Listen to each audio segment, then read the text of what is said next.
All right, so you've got yourself an adjustable gas block, but you're not sure where to start. This is a 308, LR 308 or AR10, and let me show you how I begin. Hey, Eagle Run 23 here. Going to be talking about a gas block today.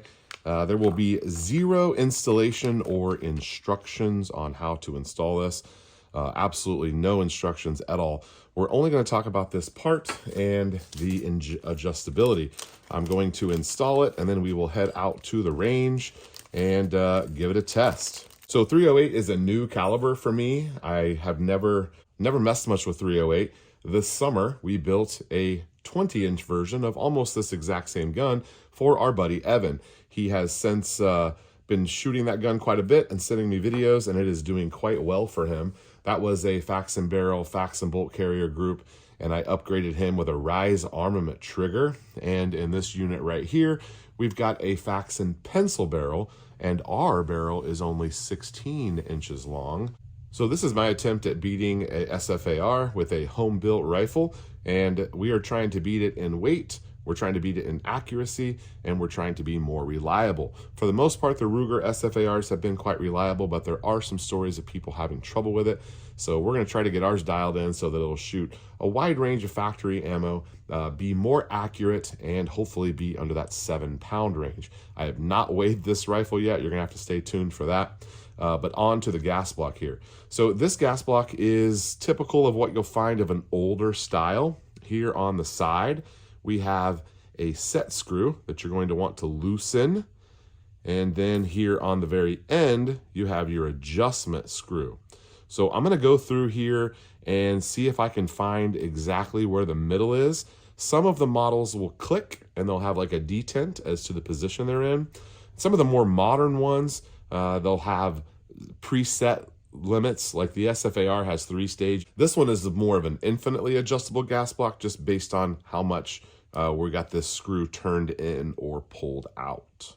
The ones that are styled like this are a little bit more difficult to set up because it's just a set screw in here. So you could theoretically back it all the way out and the whole set screw will come all the way out, which is what we'll see here. But there is a certain limit to where it is no longer affecting how much the port is closed. And so if you're able to see down in there, which I have a little slit right there, I'm going to go in until I see it start to come across on the back side.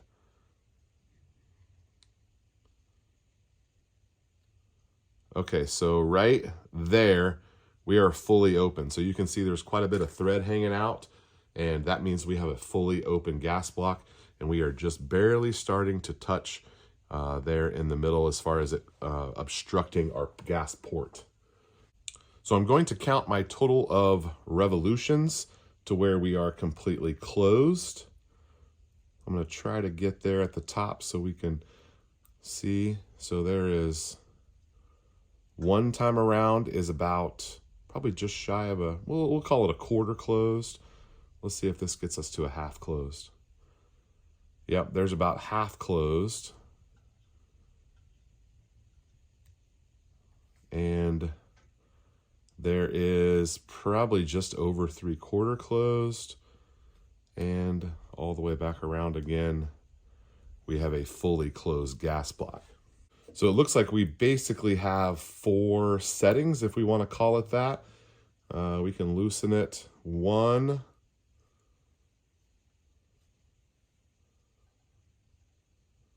So there's 1 revolution, 2 revolution, 3 revolution, and 4 is all the way open.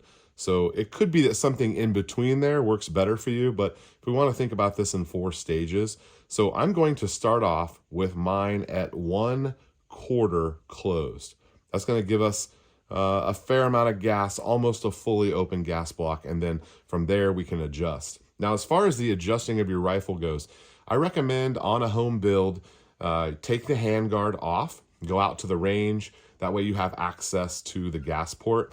Another benefit of the newer style ones, and one like what's on the Ruger SFAR, is there's a spot for you here on the handguard for you to get your tool in there. or some of them actually stick out far enough, or they have a long enough tool that you can reach in your handguard and not have to take your handguard off. But if you're a home builder, removing a handguard is no big deal. And so we'll take this Faxon handguard off, take it out to the range, and we'll get it dialed in with that handguard off of the unit. And then before we move to our accuracy testing, we'll put the handguard back on so that we have it in its full regular configuration. I'm also planning on shooting this gun suppressed, which is going to complicate things a little bit from a gas perspective. If shooting it suppressed, we're going to have a little bit more back pressure, and that could mean that we need a little bit less gas or more gas. We'll just kind of have to see. So as far as dialing it and how do you know how much gas you have, how much gas do you need, you're going to be looking at two things. Number one is the ejection pattern of your brass. So you want that strong ejection. It shouldn't just fall out. If I were shooting it right here, the brass just would fall out onto the table right here. So not a very strong ejection pattern, but that gun is a little bit more complicated because it's subsonic and all that. So for a standard 308, we're looking for a strong ejection pattern, and we want it going out to the 3 o'clock, even pushing into the 4 o'clock range. If we're shooting, if it's ejecting straight back or straight forward, then you know you've got a gas issue and you can adjust accordingly. The other thing that we're looking for is we're looking for lock back of the bolt. So when I'm testing this, I'm going to put one round in and I'm going to shoot it and go for that lock back. Now, you can start with a fully closed gas block and just open it up a little bit until you get lock back, and then you're going to be pretty close right there. We don't want it to be too strong of gas. If we're over gassed, a little more extra wear and tear on your gun. While it may cycle reliably, you're kind of putting some extra pressure on some of those parts, which long-term would not lead to long-term reliability. So I'm going to go ahead and end this video here. We're going to go ahead and install this and make our adjustments out at the range. And I'll go ahead and leave the handguard off while we head out there, and then we'll put it on for our accuracy test. But we are looking at trying to beat that SFAR. I'm hoping that we can do it. And then I've got an SFAR headed our way here, hopefully in the next couple of weeks, definitely before Thanksgiving. We can take a peek at a 16-inch Ruger SFAR and kind of compare these two head to head.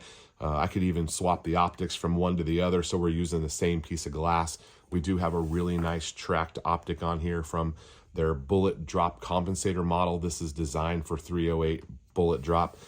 Just punch in your cartridge to the tracked app, and it'll get you a ballistic chart to help you get on paper. So looking forward to shooting this thing today, and gonna have a good afternoon at the range. All right, guys, Eagle Run 23, thanks for watching. We'll see you next time.